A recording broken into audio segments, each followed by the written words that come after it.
안녕하세요. 인사드리겠습니다. 국어 김민준입니다. 반갑습니다. 우리 이번 여름방학 때 이제 우리 아이들 국어 관련해서 무엇을 해야 하는지를 조금 말씀드려 보려고 해요.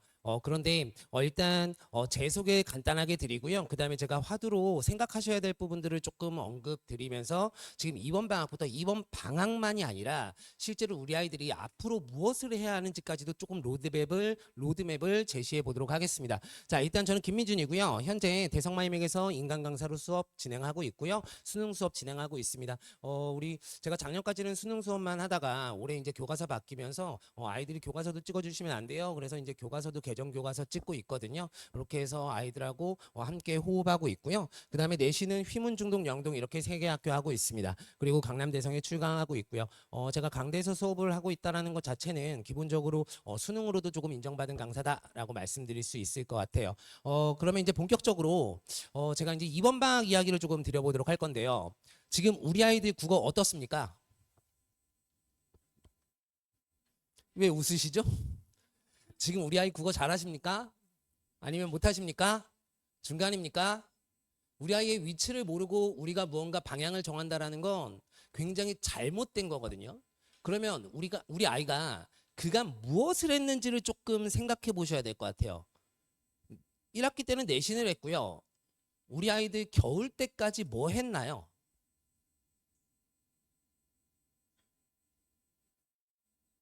질문이라고요. 아마도 중3 여름 때부터 겨울 때까지 입학 전까지 국어 공부하지 않았어요? 뭐 했나요? 떠오르시나요? 이 정도 반응이면요, 제가 수업하다가 애들한테 싸우자라고 외쳤을 거예요. 싸우자라고 외쳤을 거예요. 제가 정리해 볼게요. 아마도 저도 그랬고요. 문학에서는 문학 개념을 잡았을 겁니다. 그리고 문법이 중요하다 생각해서 문법을 했을 거고요. 그리고 비문학은 한 아이도 있을 거고 안 한 아이도 있을 거예요. 이게요, 꼭 필요하다고 생각해서 우리가 6개월가량을 들여서 입학하기 전까지 했다고요. 그런데 우리 중간고사 치렀어요. 지금 기말고사 마무리 단계에 있거든요. 근데 중간고사 때 우리 아이의 점수가 똑같이 했는데 잘 나왔나요? 제가요, 사실은 저도 세 개 학교를 내신 수업하고 있습니다만 제일 맘 아픈 손가락이 어떤 손가락이냐면 열심히 안 하는 녀석은요, 안 나오는 게 당연해요. 근데요, 열심히 한 아이들이 점수가 안 나올 때가 제일 마음이 아파요. 그러면 우리 아이가 만약에 거기에 해당이 된다면 왜 그럴까를 생각해서 그걸 보완해야 되는 거 아니에요? 우리 아이가 공부 열심히 안 했나요? 시험 범위 내에 문학작품 몇 개 있는데 그 문학작품 공부 안 했나요? 아마 문학작품이요, 지문을 안 읽어도 될 정도로 이미 공부하고 갔다고요. 그런데 왜 점수 차이가 나죠? 그걸 보완해야 한다고요. 그걸 세 가지로 이야기할 수 있어요. 일단 내신에서 첫 번째, 제가 지금 먼저 거의 개관을 먼저 하고요. 빠르게 볼 거거든요. 첫 번째는 뭐냐면 문학 작품이 시험 범위에 포함되어 있으면 외부 연계 작품이 나옵니다. 그런데요, 저 같은 사람이요, 그 중에 일부분은 맞춰요. 그런데 100%다 맞추지는 못한다고요. 그렇게 되면 혼자 외부 작품을 읽을 수 있는 능력치가 필요한 거 아니에요? 그런데요, 내신 수업을 진행을 할 때, 저도 내신을 하고 있습니다만 내신 수업을 할 때요, 이 아이한테 작품을 읽는 법을 학습시킬 수는 없어요. 시험 범위 내에 명확하게 내가 정보를 전달해야 하기도 시간이 부족하고 외부 연계 작품으로 제가 뽑은 것들을 학습하기도 부족한 시간이에요. 그렇기 때문에 아이한테 읽을 능력치를 키울 수는 없어요. 그러면 내신 기간이 아닐 때는 읽을 수 있는 능력치를 키워야겠다. 방법을 알아야겠다. 맞나요? 그리고 두 번째입니다. 우리 아이가요, 다른 아이들과 달리 점수가 잘 안 나오는 이유 중에 하나는 무엇이냐면 보기 상자의 읽기가 잘 안 돼서예요. 보기 상자는 비문학이에요. 학교별로 천차만별입니다만 굉장히 긴 보기 상자가 나오는데 이 보기 상자를 잘 읽지 못하고 보기 상자와 작품, 시험 범위 내에 있는 작품을 잘 연계시키지 못하면 그것 또한 점수가 잘 안 나올 수 있어요. 이건 무슨 얘기냐면요, 보기 상자가 있는 문제의 발문은요, 항상 이렇게 됩니다. 보기를 참고하여 작품을 이해한 내용으로 적절한 것은, 다시요, 보기를 참고하여 작품을 이해한 내용으로 적절한 것은, 이 얘기는 무슨 얘기냐면요, 보기 상자에 있는 내용 일부분과 작품의 일부분을 매칭시켜서 이것이 옳고 그른지 정오 판단하라고 얘기하는 거예요. 근데 보기상자를 잘 읽지 못하면 내가 아는 작품이라도 매칭이 잘 안 돼서 선지를 판단하지 못해요. 이게 두 번째입니다. 그리고 마지막입니다. 세 번째는 무엇이냐면요. 아이들이요. 선지에 있는 내용을 잘 이해하지 못해요. 선지에는요. 문학 개념도 녹아 있고요. 여러 용어들이 들어가 있어요. 근데 그 개념을 모르면 판단이 안 돼요. 우리 아이가요. 지난 겨울까지 만약에 문학 개념을 정말 온전히 잘 닦았다라는 기준에 또 틀린다면 그 이유는 무엇이냐면 선택지를 정확하게 판단하는 능력치가 없어서 그래요. 대부분의 아이들이 어디서 넘어지냐면요. 똑같이 공부하고도 선택지의 내용을 딱 읽고 나서 확대 해석하거나 축소 해석해요. 그래서 자꾸 틀려요. 그러니까 정확하게 읽는 능력치가 없다고요. 이 세 가지 때문에 점수가 잘 안 나와요. 근데요. 안타깝게도 우리 아이가 내신 기간에는 이 세 가지를 온전히 기를 수 있는 시간이 없어요. 그러면 이걸 해야 합니다. 이걸 해야 합니다. 그래서요, 제가 우리 아이의 현 위치가 어떠한가를 조금 생각해 보시라고, 그리고 우리 아이는 무엇을 채우는 것이 맞는지를 생각해 보시라고 화두를 하나 던졌고요. 만약에 이런 겁니다. 우리 아이가 사실은 이제 국어를 되게 잘해요. 우리 아이를 딱 떠올려 봤더니 고3 평가원 모의고사나 수능 문제를 치러도 하나 아니면 두 개 정도 굉장히 잘 보는데요. 이런 아이도 극단적으로 있을 수 있거든요.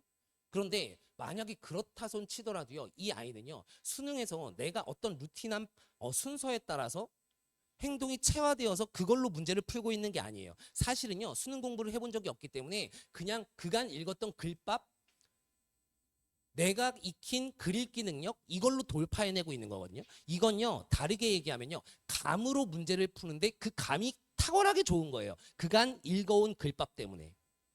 근데요. 감에 의존해서 문제를 푸는 건요. 수능을 망치는 길 중에 하나예요. 생각해 보세요. 우리 아이가 앞으로 시험을 치르는데 모든 시험 중에 감이 제일 떨어지는 날은 어떤 날일까요? 수능 날이에요. 그러니까 평상시보다 수능에서 점수가 잘 나올 확률은요. 거의 없어요. 근데 나의 루틴한 문제풀이 순서가 없다? 나의 독해법이 따로 없다? 그러면 여지없이 수능에서 무너져요. 그렇기 때문에 그 방법을 잘 익히는 것이 굉장히 중요하겠다라는 겁니다. 그래서 자 이제 제가요 고1에서 고2까지 저의 수능 수업이기도 하고요. 아이들이 학습해야 할 수능 방향을 조금 제시해 보려고 합니다. 자 지금 고1 썸머 가기 전에 아이가 문학 개념을 다 닦았다. 그리고 어느 정도 비문학에서 글을 읽을 수 있는 능력치를 키웠다라는 가정하에 자 이번 여름에는요 무엇을 할 거냐면요 또 무엇을 해야 하냐면요 자 우리 고2 학력 평가를 분석할 겁니다. 우리 아이가요 고1인데요 제 수업에서요 1학년은 고2 제재를 가지고 하고요 2학년은 고3 제재만 가지고 합니다. 왜냐하면 고1 모의고사는요 너무 쉬워요. 그리고 고3 모의고사와 괴리가 굉장히 큽니다. 그래서 고2 걸 분석하면서 아이를 익혀줄 거고요. 자, 요때는요. 무엇을 할 거냐면 문학에서 문학의 필수 분석 훈련을 할 겁니다. 이건 무슨 이야기냐면 우리 아이가 문학 작품을 읽을 수 있는 능력치를 키워줄 거라는 이야기예요. 자, 질문 한번 드려볼게요. 우리 아이가 모의고사를 치러요. 그런데요. 이 모의고사에서 현대시 세트가 있는데 현대시를 읽을 때 아이는 무엇을 찾으려고 하면서 시를 읽을까요?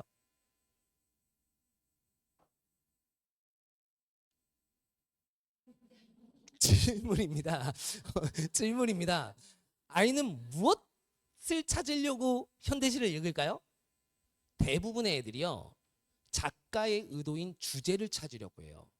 그런데요. 생각해 보세요. 우리 아이가요. 모의고사에서 현대시 한 편을 읽는데 시간이 얼마나 걸릴까요? 짧은 시 같으면 30초도 안 걸려요. 그 이상 걸려서도 안 되고요. 근데 그 짧은 시간 안에 주제를 찾는 게 가능할까요? 불가능해요. 그걸 평가원도 알아요.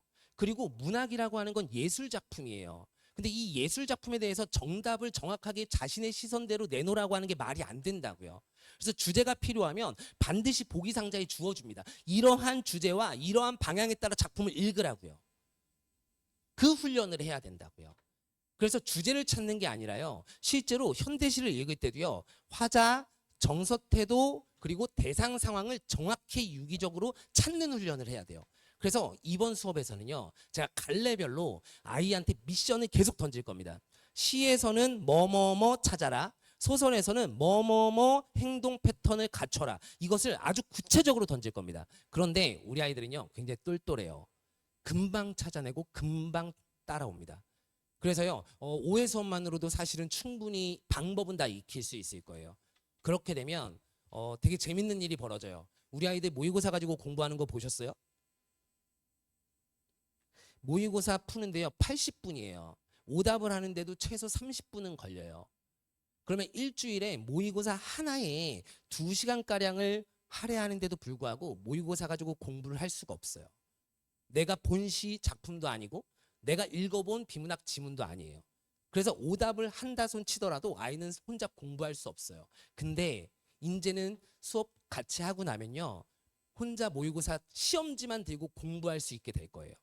혼자 미션이 있어요. 시에서는 화자, 대상 상황, 정서 태도, 소설에서는 인물관계, 갈등 분석 이런 것들을 하면서 혼자 읽을 수 있는 힘이 생길 거예요. 그러면 재밌어져요. 이렇게 했더니 문제가 풀리네 라는 결론으로 도달하거든요. 그래서 그 훈련을 할 겁니다. 그래서 즉각적인 작품 분석할 거고요. 그 다음에 작품과 문제의 의도를 연계해 줄 거예요. 그러면서 선지 판단하는 능력 그리고 문제 푸는 순서까지도 다 정해 줄 겁니다. 그렇게 해서 분석할 거고요. 자, 우리 비문학에서는요. 자, 이번에는 기본적으로 구조를 제가 사실은 중3 아이들 데리고 구조 분석을 다 했거든요. 그래서 수능에 출제되는 6가지 구조는 다 다루었습니다. 이걸 다시 조금 어려운 제재에 접목시키면서 이번에는 경제랑 법, 과학, 기술만 하도록 할 겁니다. 그래서 실제로 아이들 조금 표상전환 문제라든지 또는 조금 심화된 개념이라든지 이런 것들을 아이들하고 함께 하면서 독서력 자체를 기를 거예요. 자, 요때는요 실제로 보기상자 읽는 능력치를 분명히 기를 거예요. 왜냐면요 보세요. 질문 드려볼게요.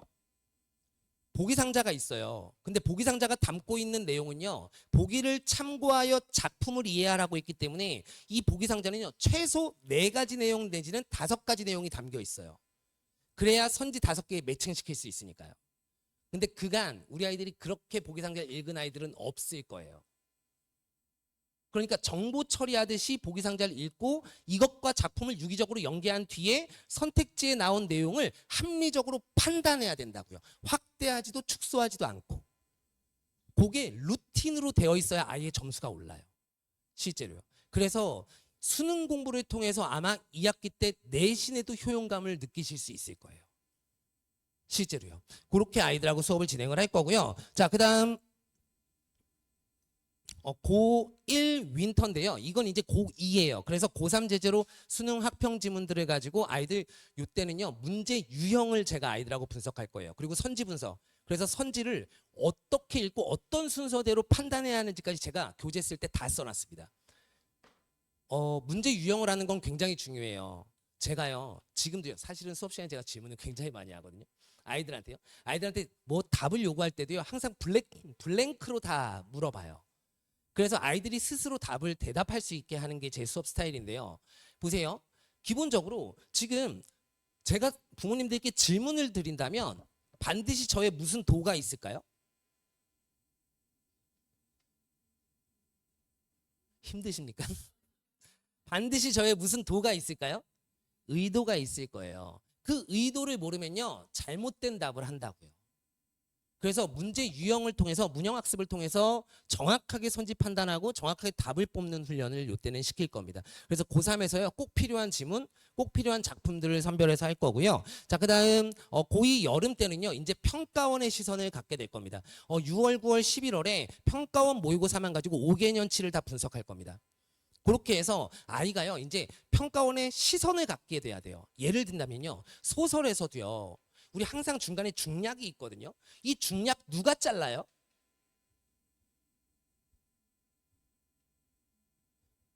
이러실 겁니까? 그 중략 누가 잘라요?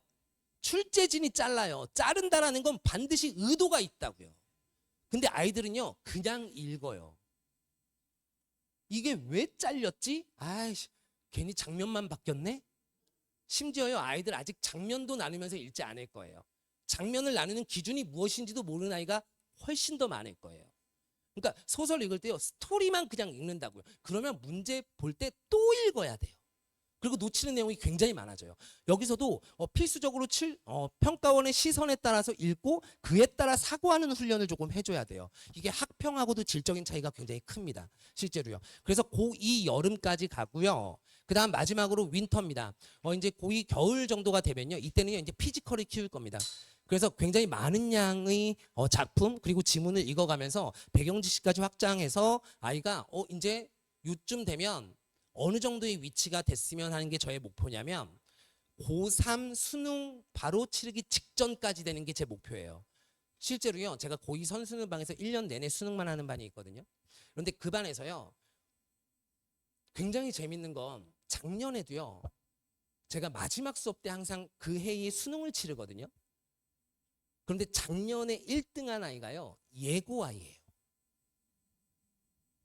그 아이가 저랑 맨 처음에 만날 때 6등급이었어요. 모의고사가. 근데 그 아이가요. 하나 틀렸어요. 그 전년도에는 다 맞은 애가 3명, 그 전전년도에는 다 맞은 애가 4명 나왔어요. 근데 여기서 재밌는 건 무엇이냐면 연계인 EBS를 하나도 보지 않은 상태에서 하나 내지는 다 맞았다라는 거예요. 그러니까 굉장히 큰 거예요. 사실은 한 2개 정도까지 틀려도 실제 수능이었으면 다 맞았을 거예요. EBS 연계를 다 봤다면. 그러니까 이 방법을 익히면요. 전혀 국어의 지식이 없던 아이도 점차 익숙해지면서 수능 문제를 풀 수 있게 됩니다. 그걸요. 저는 2학년 때까지 마무리했으면 좋겠어요. 왜 그러냐면 실제로요. 우리 아이들 학교마다 뭐 서울대 몇 명 보냈네 몇 명 보냈네 이렇게 하잖아요. 근데 현역 아이가 얼마나 갈까요? 대부분 다 재수생, N수생 애들이에요. 그죠?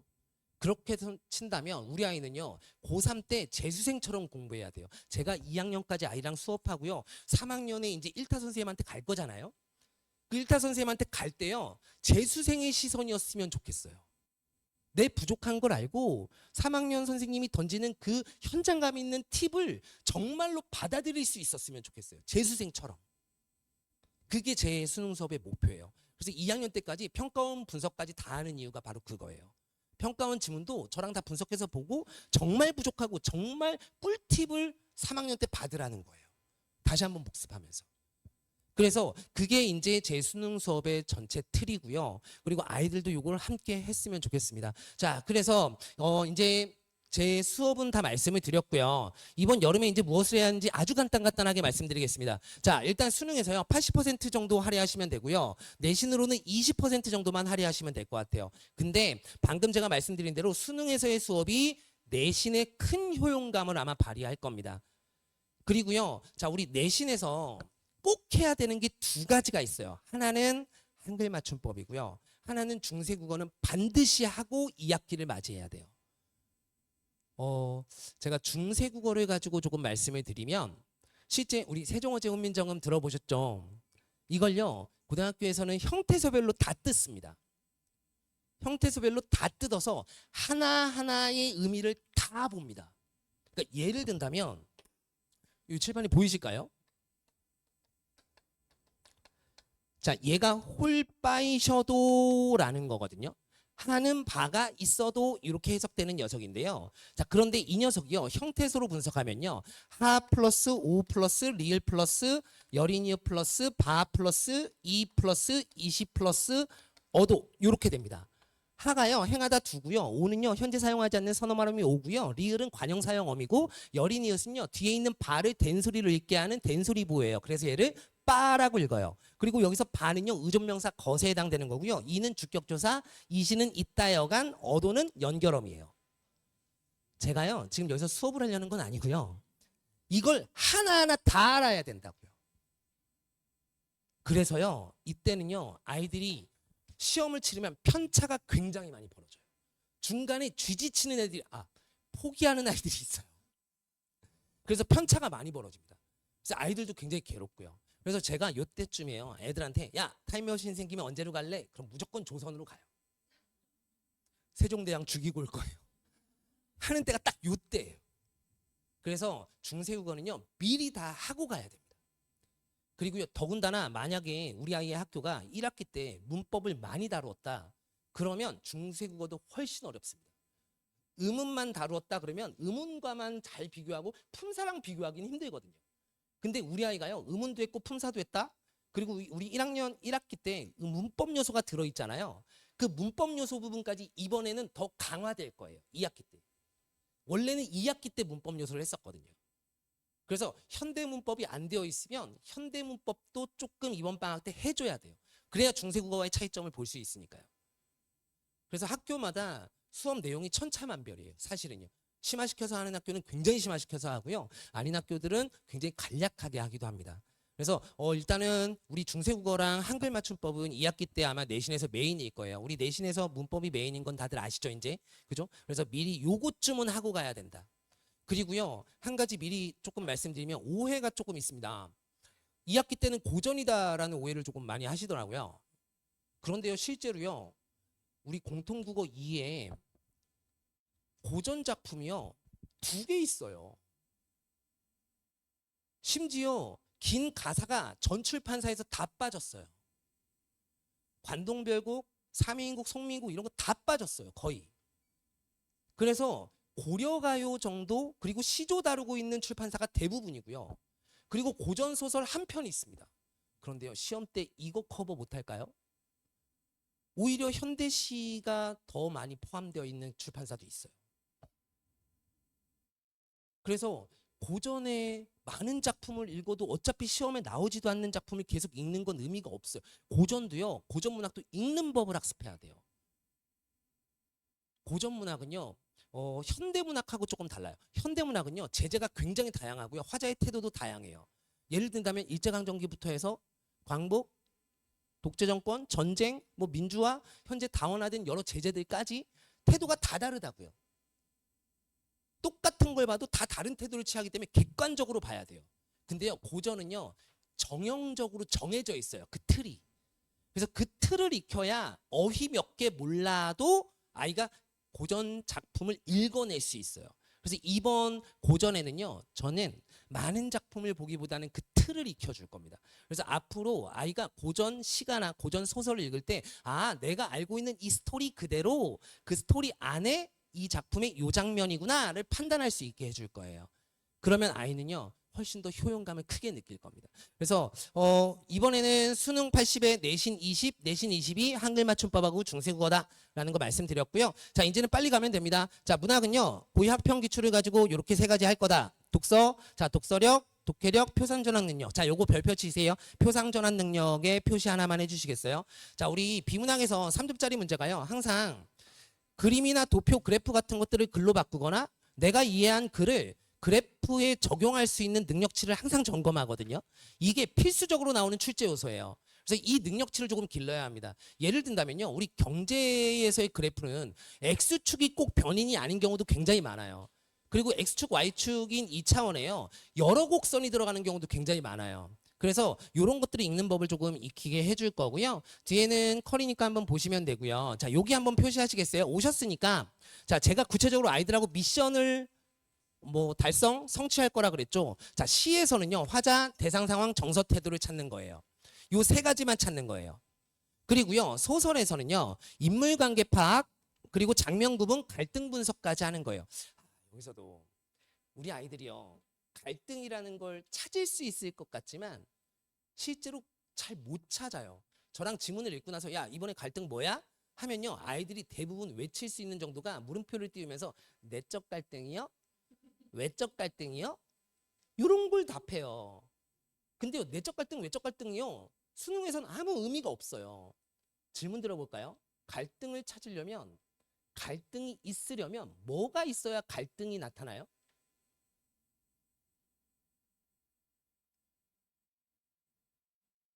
또 해요? 뭐가 있어야 갈등하죠? 어디서 이렇게 말씀하시는 분들은 안 들립니다. 욕망이 있어야 갈등을 해요. 욕망이 없으면요, 절대 갈등하지 않습니다. 세상 무기력한 주변에 사람이요, 누구랑 싸우는 거 보셨어요? 아니요, 괜찮아, 괜찮아 이런다고요. 그러니까 인물의 욕망을 찾아야 갈등이 찾아지는데, 아이들은요, 누구랑 싸우면 갈등, 혼자 고민하면 내적 갈등, 다른 사람하고 싸우면, 또는 사회랑 싸우면, 자연하고 싸우면, 질병하고 싸우면 외적 갈등, 이렇게 단편화시켜 놨다고요.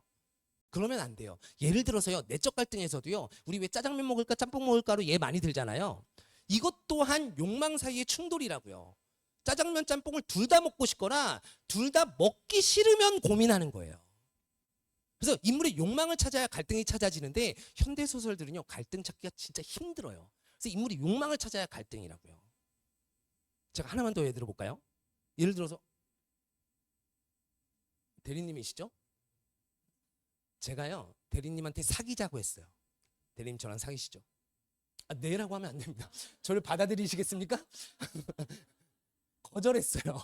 근데요, 제가요, 아무런 화도 내지 않고 알았습니다 하고 돌아섰어요. 그리고 눈물을 또로로 흘려요. 자, 김민주는 갈등한다. OX.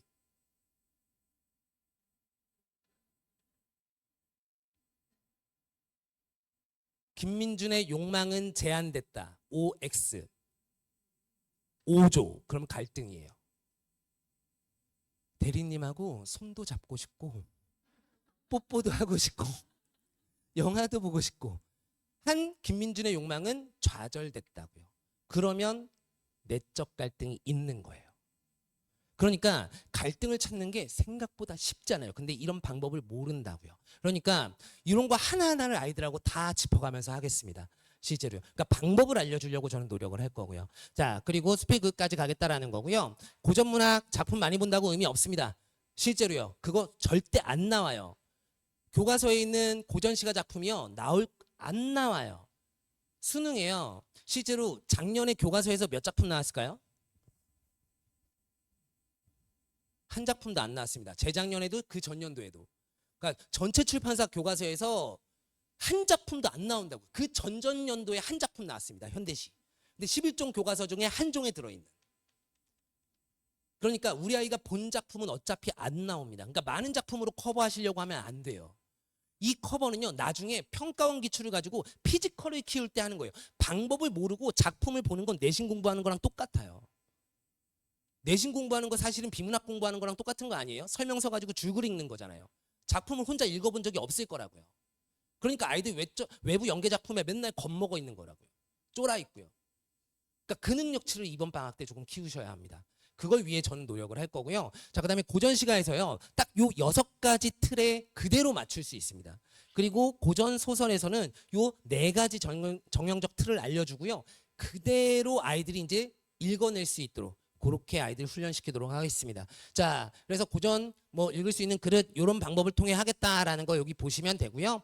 독서에서 아까 말씀드린 대로요. 자, 표산 전환 능력하고요. 그다음에 배경 지식 키우는데 경제나 법 그리고 과학 기술을 주로 하겠다. 그래서 경제에서요. 이번에는 미시경제를 중심으로 수업을 진행을 할 겁니다. 자, 여기 보시면 되고요. 이런 순서대로 하도록 하겠습니다. 자, 주차별 안내입니다. 자, 1회차에서 4회차까지는 제가 문학하고 독서, 비문학을 반반씩 할 거고요. 자, 우리 5회차에서 중세국어만 할 겁니다.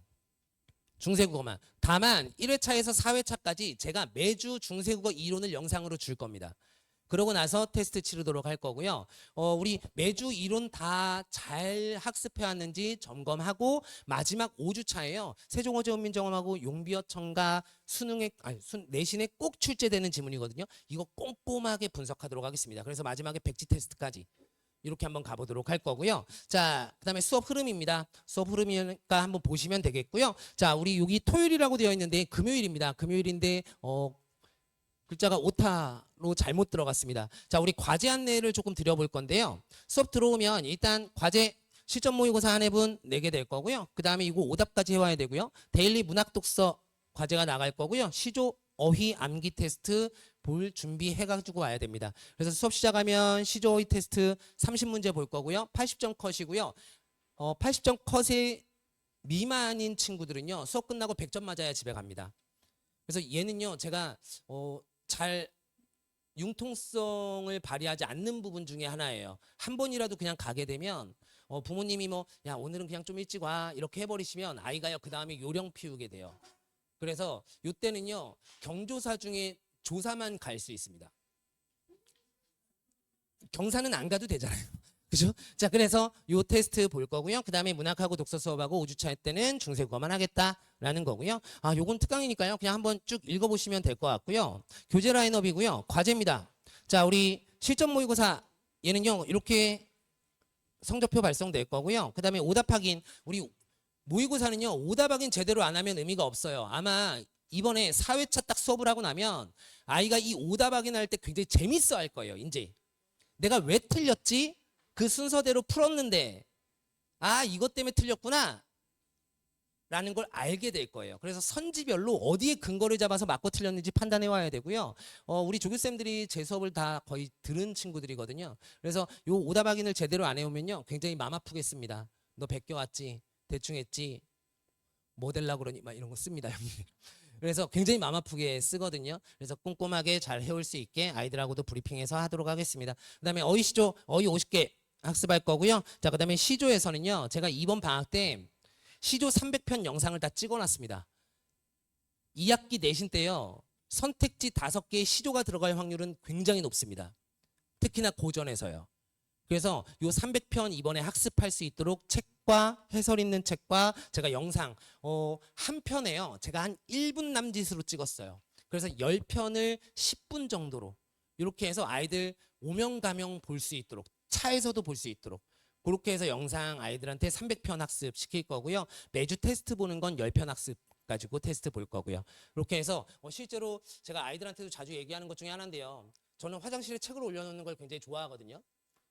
아이들 보통 다 폰 들고 가서 놀잖아요. 그러니까 책 올려놓고 이 책 예쁘지 않습니까? 제가 유광으로 잘 안 젖도록 코팅해서 줄 겁니다. 화장실에 올려놓고 딱 한두 편 보면 더 볼 수 있어요. 4편, 5편 정도 보면 아주 알찬 신체적으로도 그죠? 지식적으로도 알찬 시간을 보낼 수 있거든요. 그래서 요거 꼭 조금 잘 볼 수 있도록 요번에 관리할 거고요. 자, 그다음에 과제는요. 제가 현대시를 수업하면 현대시가 나갈 거고요. 수준은요. 고3 EBS 수능 특강에서 제 수업과 맞는 것들을 소팅해서 줄 겁니다. 그리고요. 자, 비문학에서도요. 제가 경제 수업을 하면 경제가 나갈 거예요. 제가 이자율 수업을 했다 그러면 이자율, 환율 수업을 했다 그러면 환율. 이런 지문들이 EBS 지문에서 소팅돼서 나갈 거고요. 자, 우리 과제고요. 여기는 보시면 되고요. 마지막으로 제가 수업 끝나면 이렇게 안내 드릴 겁니다. 주차별 안내 나가고요. 그다음에 과제, 그리고 개인별 전달사항 이런 것들이 들어가고요. 그다음 이렇게 눌러보시면 우리 아이 잘 출석했습니다. 테스트 점수는 몇 점입니다. 과제 성취도는 몇 %입니다. 그리고 뭐 모의고사에서 우리 반 클래스 최고점은 누구고요? 누구는 아니고요. 몇 점이고요. 평균은 어떻게 되고요. 우리 아이는 어떤 점수인데 추이는 어떻게 됩니다. 이런 것들이 여기 나갑니다. 그래서 이걸로 확인해 보실 수 있도록 할 거고요. 근데 보통 제가 항상 당부드리는데 부모님들이요. 제가 이거 문자 쓸 때요. 거의 한 일주일에 3시간, 4시간 들여서 문자 쓰거든요. 밤마다.